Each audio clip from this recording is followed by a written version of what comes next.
What's up, fellow runners and bikers?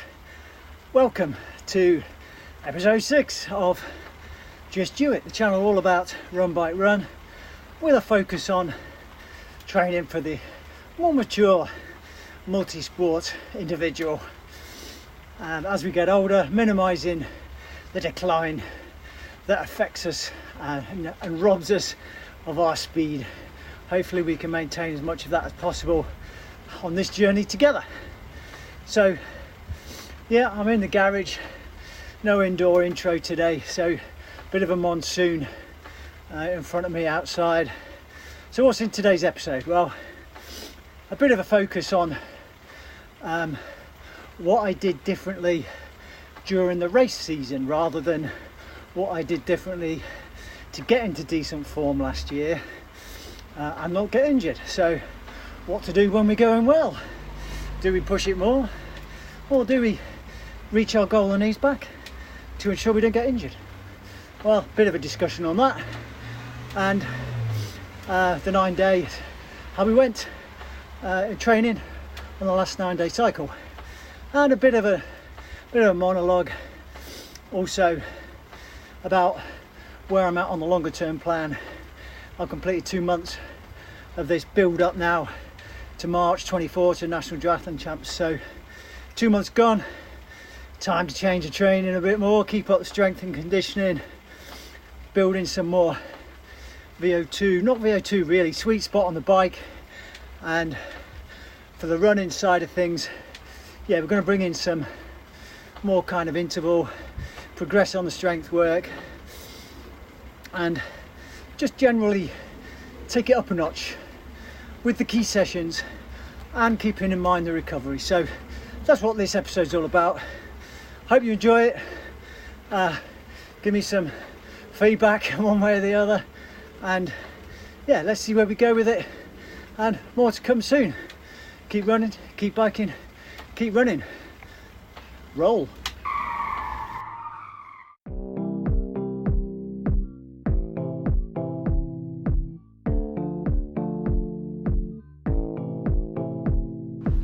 Hey folks, here we are, Newcastle under Lyme. Nice day, shades on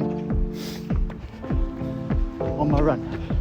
Forgot the mic, forgot the remote mic, so let's see if the stabilisation works and the sound without the mic. But on my first run of the bike, nice and easy, calf holding out, nice day, onwards and upwards.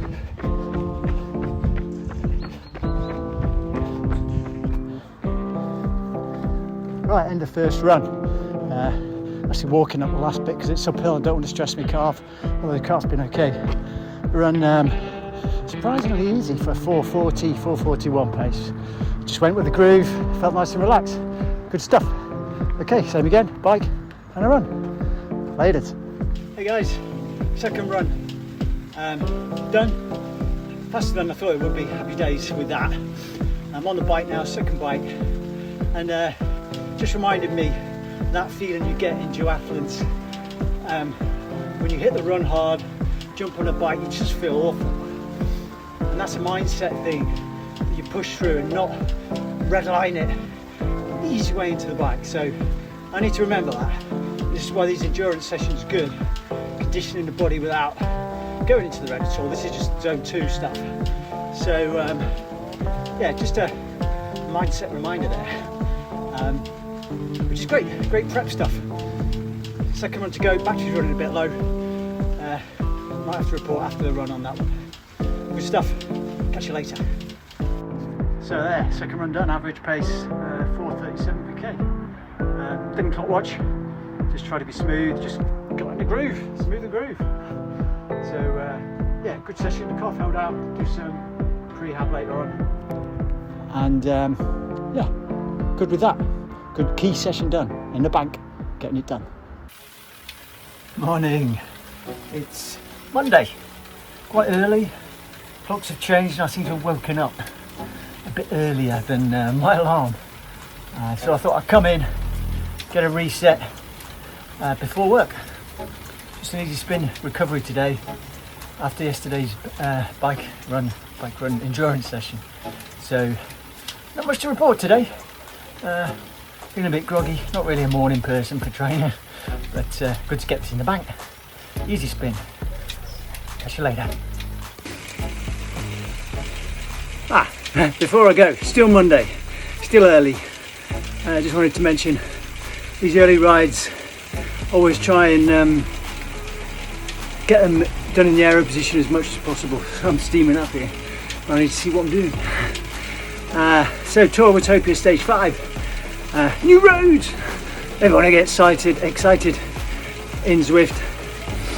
Yeah, quite refreshing to see new roads. Early TT position, good skills to get in early in the cycle, the plan, get your body conditioned to that position, ready to race next year. Catch you later.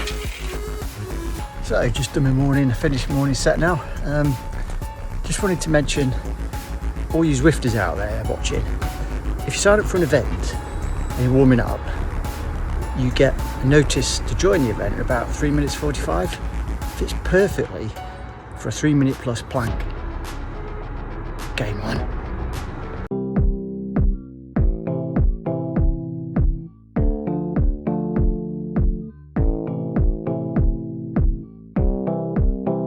Good morning, folks. Another day, another spin.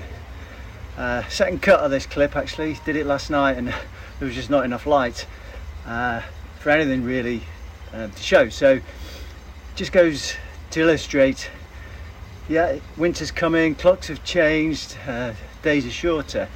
And that coincides with the stage of my training where I've now completed 2 calendar months of this build. Wow, how quickly has that gone? About 6 or 7, maybe 9 day cycles, not sure.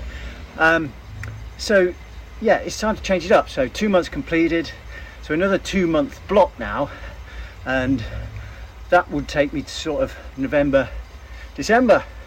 So then we'll be in the realms of not too far away from March racing. So I need to slightly increase the intensity and the key sessions here. So for the weight training, instead of doing 2 compound lifts every session, squats and deadlifts, I'll just alternate between those, just to give my legs a bit more chance to focus on the plyometrics more, the single leg, more explosive actions, more run specific, but maintain the compound exercises to build the strength, and also build those treadmill sessions that I did in the last episode to bring in more hill specifics during that session.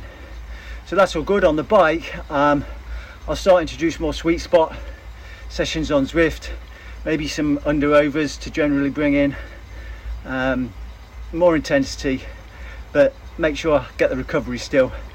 And also probably on the run, bring in some track sessions, but I need to be really careful here that I don't overload too early. If I do track sessions maybe every other week and not go flat out, I've got to maintain a pace where I can build in the acclimatization to the track. Don't want any injuries. I don't want to be going flat out in these track sessions. We want to get used to that faster interval running that I've not done for maybe 2-3 months now.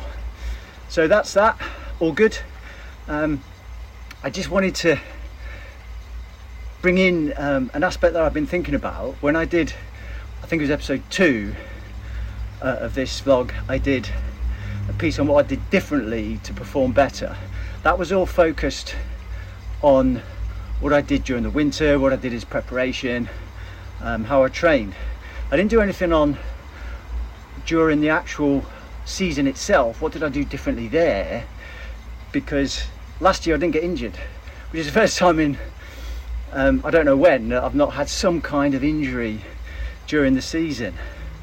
And I did do one thing quite differently, and this was illustrated to me recently. I watch a YouTube channel called Benny's Running.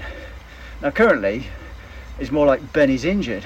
He's a great guy, really like his channel. He's a chap that's sort of only come to running over maybe the last 4 years, already at a great standard, sort of low 220s marathon, sub 31 10k, sub 15 5k. So he's got some talent, but his YouTube videos, obviously I think he makes a living from that now, so he's forced to make content, and he tends to go from one goal to another goal very quickly, and the cycle of his training is, although he sort of says he's cycling, I don't think it's cycling enough for us old folks, and it illustrates even the young guys who get injured, and a lot of YouTubers do this. Here's a training block, so they record that for the channel, which is great, that's what they do, but I see a number of people getting broken and getting injuries, and we can't afford to do what these guys do when we're approaching 60. So Ben was running 100 plus miles, had a recent PBs, and that incentivizes you when you're running well or performing well, cycling and running. The tendency is to, great, I want more. So you want more PBs, you want more good performances, you want to train harder, longer, when actually once you've reached your goal you should reset. And that's what I did last year. I reached my goal sort of end of May. I didn't train more, I didn't train harder, even though I was in good shape. I decided to do a mini cycle. So I went back to doing more strength work as a mini cycle and build up again slowly. But because you're doing that from a position of really good form, taking it easy and doing key sessions still, making sure you recover and maybe do those key sessions a few less reps, slightly less period of training, the volume less. You give your body a chance to sort of really recover, because you don't know how on the edge you are from injury when you're performing so well and pushing really hard in races. So do key sessions, don't train more, don't train harder, take more rest, and start a mini cycle, which is what I did, and it was working really well. Unfortunately COVID took me out, rather than injuries, to get any sort of productive racing out of that. And I did think back, and I've done this myself before in 2011 when I actually won the national middle distance triathlon champs. Really, I was going really well, training, racing, everything. So I thought I'd signed up for an Ironman, and I didn't really, my recollection, I didn't really have much recovery, and I pushed really hard in training, got a niggle. Anyway, long story, yeah, the Ironman didn't go well. Everything kind of tumbled away because I was doing too much. Lesson learned. But for older people, we just can't afford to do too much, because when we get an injury, it just takes longer to recover and the frustration just builds. So we need to be in that mindset of avoiding injury, thinking of the longer term training and racing. So a mini reset in the middle of the season, yeah, it's really a good idea. Yeah, happy days. So I think we'll finish this morning. I've got more light, that looks good. Right, so let's wrap up then. Yeah, another good 9-day cycle done. I've got strength and conditioning today, and that'll pretty much wrap up this 9-day cycle, ready to start that block of the next 2 months. So really looking forward to that, changing things around again. And as I mentioned in the gym today, I'll do things slightly differently again, get some more adaptation hopefully. I did really feel quite perky on Sunday's endurance bike run key session, and I think that was because I only did squats and not squats and deadlift, so good benefits there. But I'll factor in a lot more plyometrics as well, as I mentioned. And my totals, as you can see here on the graphs, yeah, really consistent, so really happy with that. But the point that's sort of lost in those graphs is not that they're not a dynamic increase of volume, because I'm not really fussed about that. What I am concerned about is the key sessions. So that's kind of within the detail of those graphs, and they've gone really well, and there has been a general increase in key sessions in terms of volume, and it tends to come in the next 2 months. So really looking forward to the next 2 months, and what we can bring content wise here in the channel. So yeah, join me along the way. Remember, keep running, keep biking, keep running. Catch you later.